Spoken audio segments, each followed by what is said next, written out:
I gotta stop parading my boy around, he's like a circus freak. But alright, it's story time.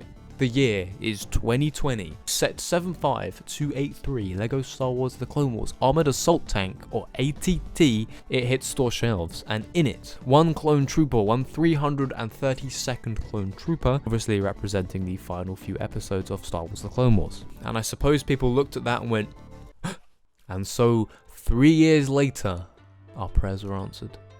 Well, I mean, kind of. So today we're looking at something very current, and by very current, I mean I haven't put the information up yet. Hold on, give me a second. This released this month, a new release. Look at your boy being on time with LEGO things.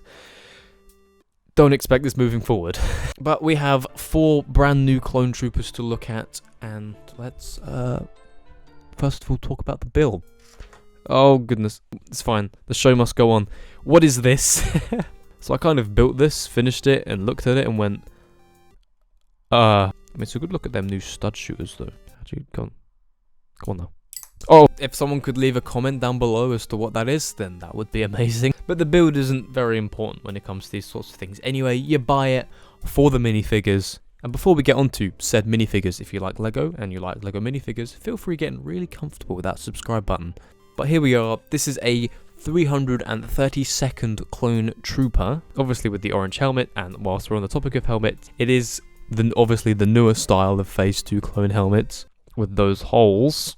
But hey look, to plug those holes you get, oh god, carrot themed bits. The printing on the front of these figures aren't bad, but it just has nothing on those 501st minifigures that released in January. Here's one for a comparison. You can see there's a lot more going on there. I think the orange on the helmet looks pretty good, and obviously look down there, look, feet printing, look at that. This particular clone trooper is a jet trooper, and so you get the time-tested jetpack mold in blue here. And one thing I do have to sing praises for, it's back! God bless these timeless gun designs. I just think they look fantastic and a lot more accurate than the stud shooters and whatever the hell they were trying to put together for the 501st troopers. So here's the exact same trooper again, but this time we get to look at the back printing. It's a clone trooper back printing. It is what it is. Oh god, don't focus on the gun, what are you doing? But yeah, this is exactly the same thing as the jetpack trooper. But what isn't exactly the same?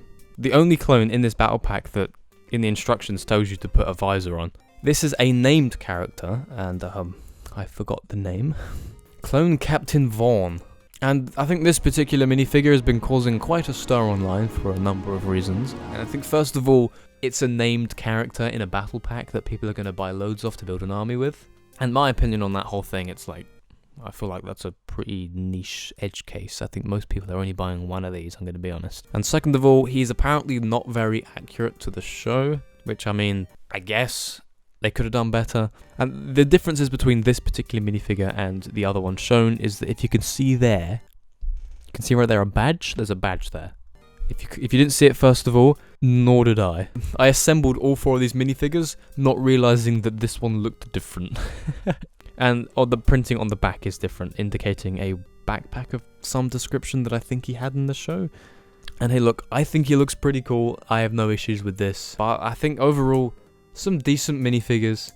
But if you are torn between this and the 501st battle pack, I would say the 501st one's better. Simply because the minifigures have far more interesting printing, and the build is... it's something.